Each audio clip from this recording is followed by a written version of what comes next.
Hello, Matthias. How is your evening in Germany, right? Yeah, so far so good.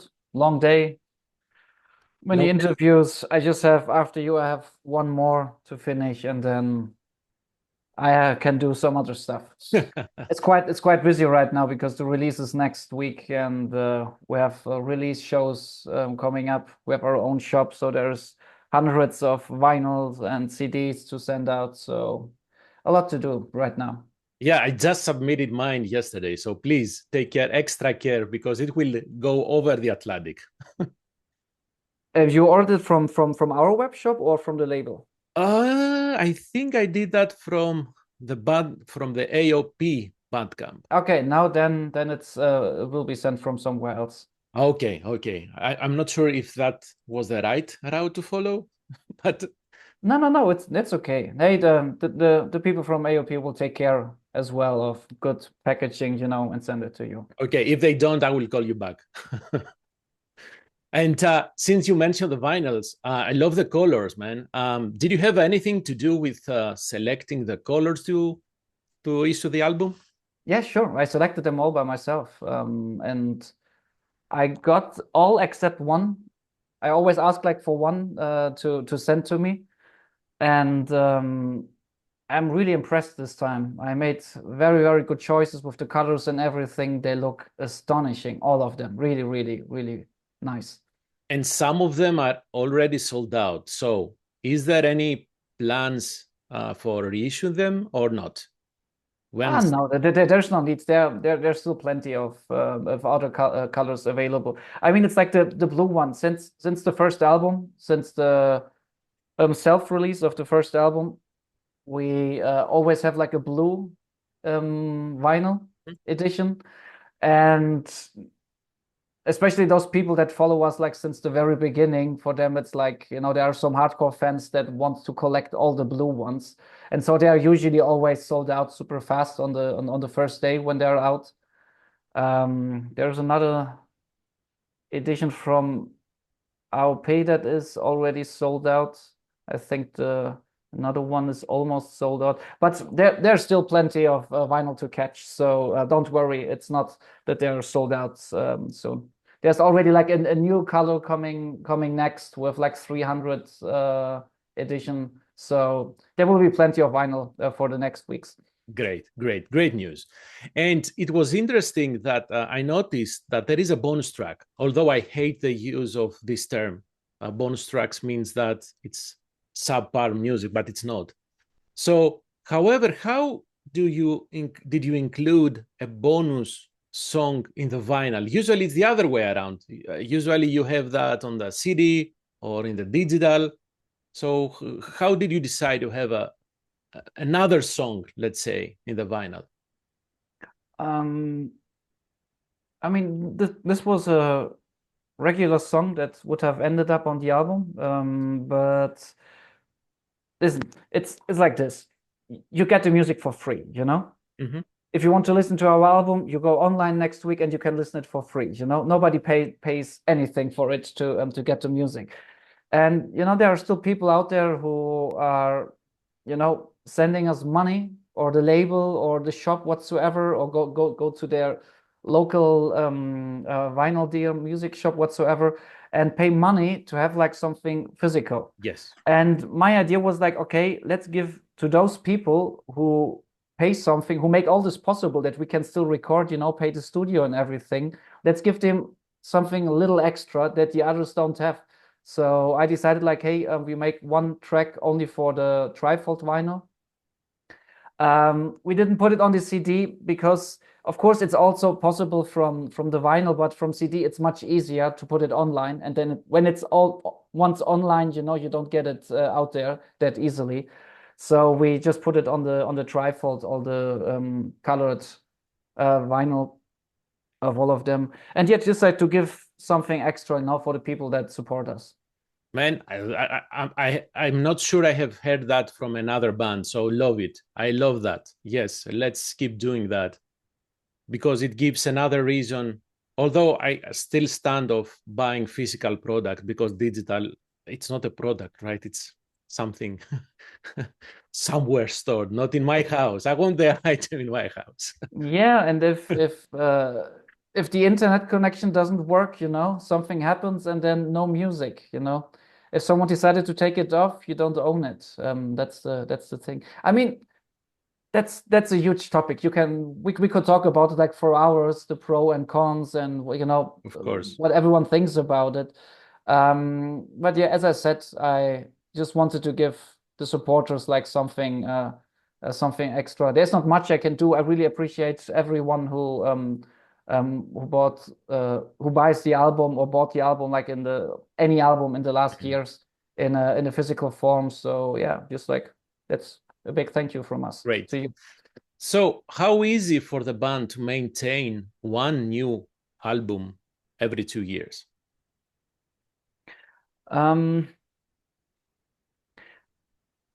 The thing is, if I wouldn't have made this decision a couple of years ago, I made this decision when we got the contracts from Nuclear Blast, you know, that was like from out of nowhere to make like this big step for us.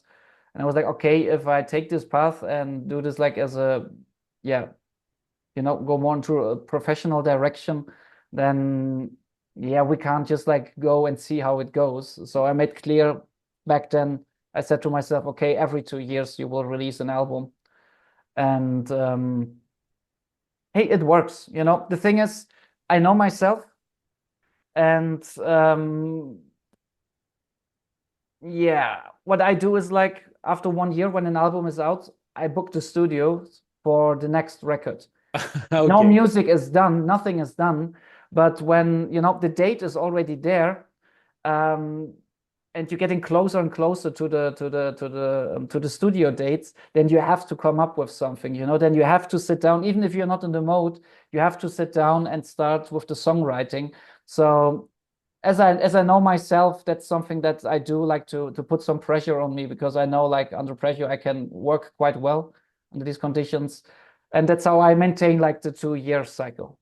This sounds a little bit stressful, to be honest, but I understand what you're talking about, what you're saying. No, it's not stressful. It's songwriting is like this for me, at least. I don't have like 100 riffs on my computer or on my phone, you know, for bad times when there is no inspiration or something like that. I don't write like that. When I write a song, I just focus on this song, and when there is a riff that doesn't fit in there, then it's gone. Okay. You know, I just focus on this song, and when a riff is not good enough for this song, then it's also not good enough for another song. You know, that's how I think. I just want the best of the best for it, the best I can do. And yeah, that's how I write songs. Right now I lost track. No, you were saying that you're not saving your riffs, you're not playing it safe. When you start working on the music, you keep everything that sounds best and works for that particular song. Okay, so does that go on? Sorry. What I wanted to add is here, there is like the inspiration, you never know when it hits, you know. Mm-hmm. So but what I know is the more time I spend on the guitar, it can be like days or weeks, but at one point it comes, you know. And then maybe it's for a couple of days, you have like a lots of riffs, you can get a lot of stuff done. I was super surprised, like earlier this year, in the first weeks of this year, the first weeks of January, I wrote in 2 weeks 2 songs for the album. I've never ever done that before, because there was big time pressure this time. And I was really surprised that I can do that. I was like, really? Is this now good? Because it was so fast, like in terms of the spirit, because usually I work like for one song between like 1 or 2 months in general. And this time it was like quite fast. I was like, is it any good? But yeah, the songs are very strong.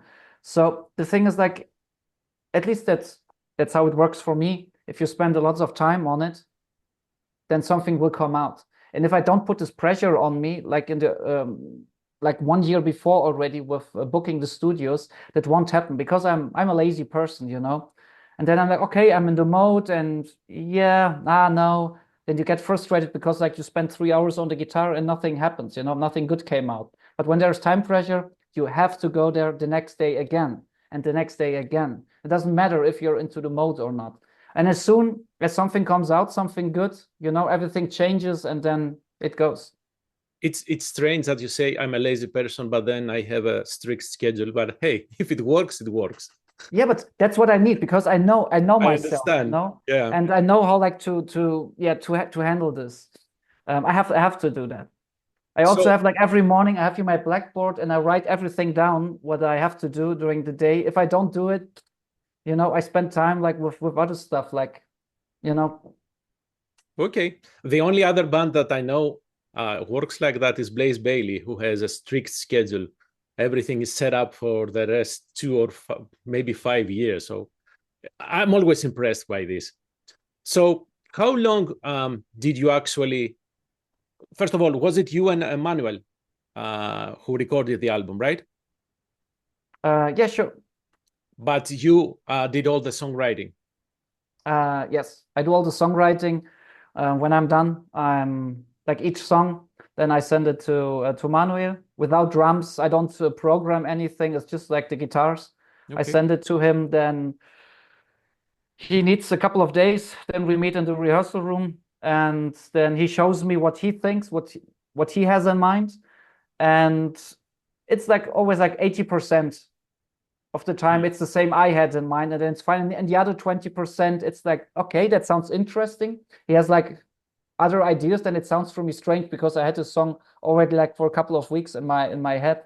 And of course I already work some drums out for myself, you know. I have the drums in my head, what I want to how them to sound.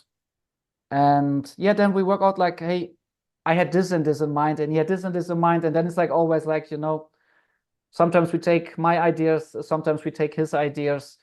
And that's how we work on the drums then. So how long would you say did the songwriting took for this album?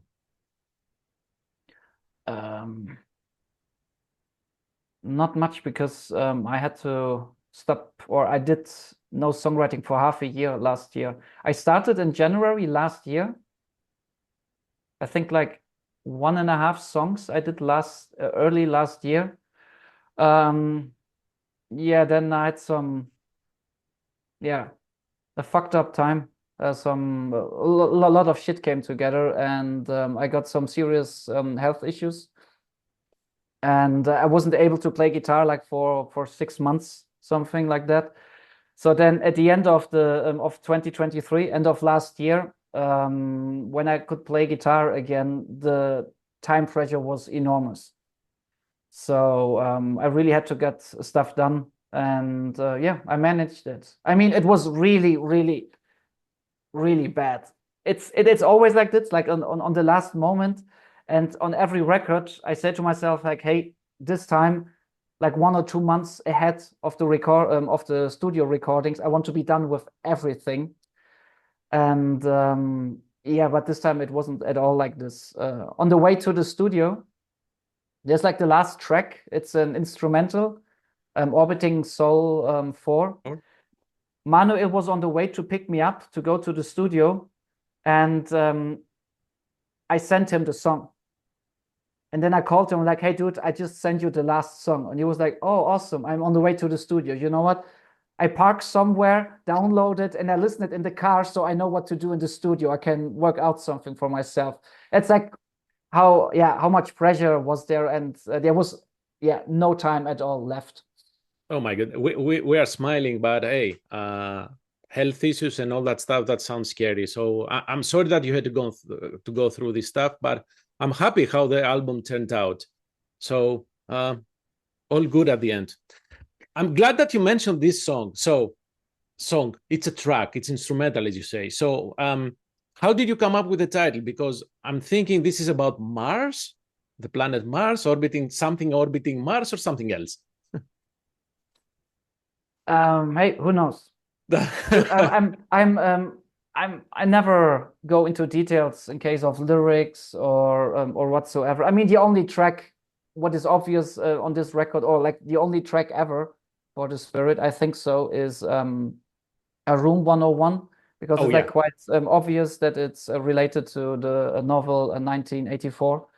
But in general, you know, I like double meanings. I like to keep things open, that people have their own ideas, you know, that they paint their own picture, and I don't tell them like, hey, it's like this and it's like that, and that they have like my own ideas. I like to, you know, that people, yeah, think for themselves and make something up. I had so many interesting conversations with people that came to me like, oh, you know, on this track, I love this and this, and I was thinking about this and this, and like, okay, no, it's not about that, but it's super interesting, you know, and that's why I keep it like always a bit open, you know, like for interpretations, for, you know, that everyone can bring his own thoughts and into it. It's exactly how music works, because one person may feel sad listening to a song, but someone may feel angry, may feel happy. So I understand what you're talking about. So since you mentioned the lyrics, when do you start writing the lyrics? Is it before you have the music in front of you? No, always at the end when everything is done. I can't write a single line before the music is done. I need the music out of my system. Like when the guitars and the drums are done at the studio, probably like there are some leads or solos that come later, but the music in general has like to be 95% done, and then I start with the lyrics. So you said that you don't like to explain what the lyrics are talking about. However, you have Eliran again doing the cover artwork. So what input did you give him? Just the title of the album? Yeah, we worked on the last record already together, and even like on the previous one, when we worked with Val Noir, these are like really, really good artists, and it doesn't make any sense to tell them exactly what to do and what I have in mind, for example, because first, it would be a shame to do that because they're great in what they are doing, and second, if I would give them in detail what I want, the result, I would never like it because I have something else in mind. So I gave him the same procedure like with the last record. I gave him the album title. Some specific things I don't want. Okay. And that's important. What I really don't want. And one thing I can say is like I wanted some brighter colors this time. Okay.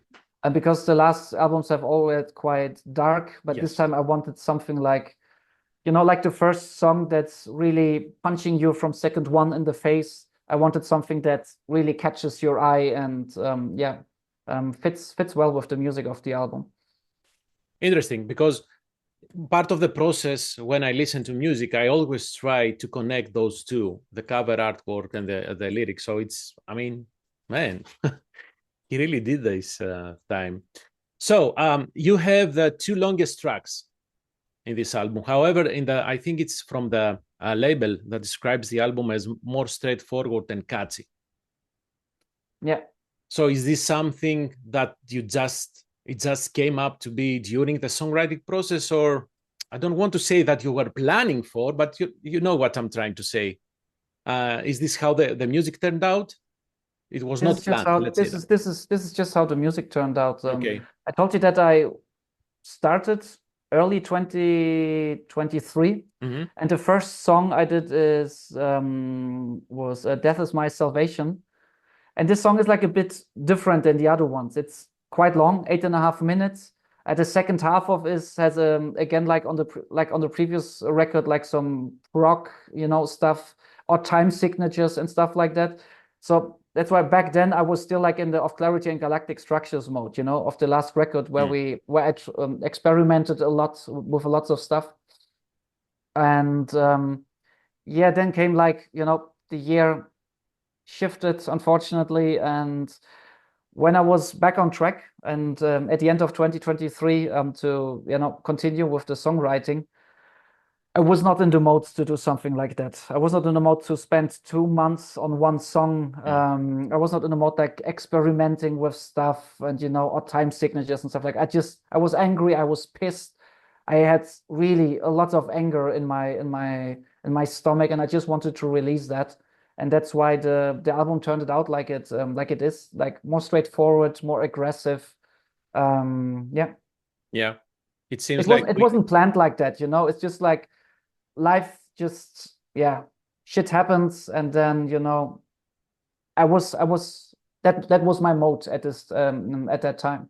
So that's why the album turned out like this. As I always say, the music for both the artist and the listener is a healing process. So thinking about how the last 2 years have gone and all the things happen to everyone, yeah, I can definitely see how the anger can go into the music.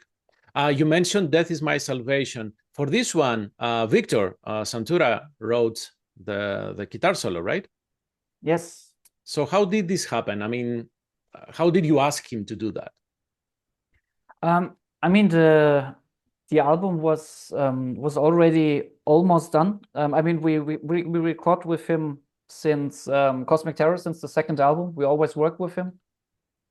And when the album almost was done, like one of the last 2 days, we were just like adding some leads, some solos and stuff like that. That's what always comes last in the studio.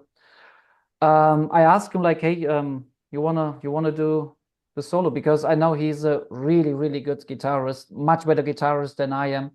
And I'm like quite picky when it comes to the music. That's why I write everything by myself. And but I love his style. And I asked him, and he was like, okay, yeah, let's see. I mean, he's not super eager to do that. And he was quite nervous when he showed me the when he sent me the solo. He did it like I was not in the studio anymore, so he had a bit of time. And when he sent it to me, I called him. I'm like, hey, dude, I got your file, and it sounds awesome. And he was like, dude, I was so nervous since yesterday when I sent it to you. And I really, really love it. I really, really love it. It's like it's not only the solo he did like on this song, because you know it was the first song we did, and this song was back then like almost 1.5 years old. Okay. And usually what you shouldn't do is like when you work too long on something, you make it worse. Because but there was such a big gap, and even Manu had said to me at the end, hey dude, how this song, you changed a couple of parts on this song. The intro was completely different. There were like some completely different parts. But because I had like I could look at this song very, very different right now. And I was like, something is missing. So I started working on it again, and it turned out completely different. And Manuel told me like, hey, dude, the song was good, but now it's awesome. That's exactly what it needed. So usually it's not good like to rewrite then on the songs and work on them again. Usually you make, more stuff, worse. You make it worse. But this time it really turned out well. And Victor had like some ideas in the studio as well for some harmonies there. He did some cool bass lines in there. That was quite fun to work with him on this song. Great. I had a question about Cosmic Terror, Lanikia. This is the cluster of galaxies, right? And then Orbit Sol 4. Is there any connection between the three of those? Because you have chosen them to close the album, right? And have this spacey. Okay, yeah, I didn't have that in mind. I know that we have always an instrumental on every album, but I didn't have in mind that on the last 3 records it was always the last song. Yeah, on the first album it's the first song. No, that wasn't planned. That it's the last song. I was thinking that there is a connection because Cosmic Terror, then the cluster of galaxies, then Mars maybe. So anyways, I mean, it's always like these there on this album as well, lots of I'm very interested in cosmology, astronomy, the universe and everything. I spend a lot of time with researching, reading about this kind of stuff. I'm very interested in that. So there are also again 2 songs. What is it? Cosmic Rain and Human Dust, and Nothingness Forever, like with lyrics about this kind of stuff. It's going through all the albums, that's something I like to write lyrics about. That's something I spent a lot of time of my lifetime with. Perfect. So I know you have a busy schedule. You have 4 live shows with Waldfluster. Did I butcher the name? Waldgeflüster. Oh my goodness. I Yeah, butchered the name. it's a German name, so I know, don't I worry know, about it. and I'm Greek, so I'm apologies for butchering the name. And most of those shows have been sold out. What are the rest of the touring plans? There are label mates from us, so we always try to take bands with us from the label. It's a big family. So these are like the 4 shows in Germany. There are like for the rest of the year, there's not much left. There's one local show here, our hometown show. It's like just 1 hour from here, and then another one in Switzerland. And then next year we will, yeah, hopefully we can play as much as possible. There's another tour coming up. We will play the biggest festivals, the biggest stages we ever played before. There are some big announcements coming soon.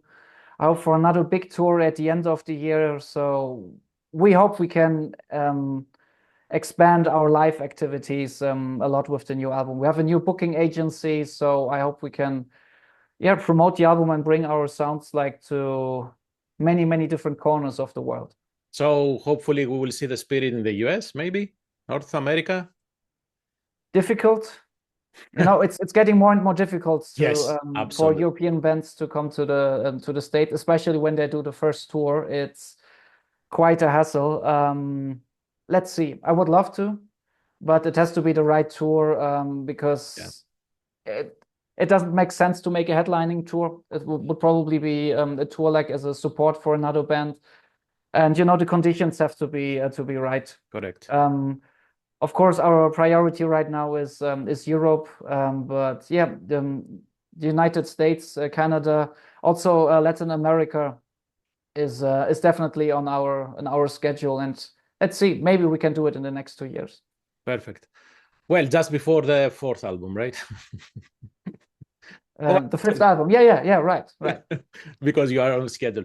Matthias, thank you very much. I really love the album. Have great time with live shows, and let's see each other in Chicago sometime. In Chicago? Okay. I'll remember that. Thank you very much. Have a great Thank rest you of for the your day. time, and yeah, take care. Bye-bye. Bye-bye.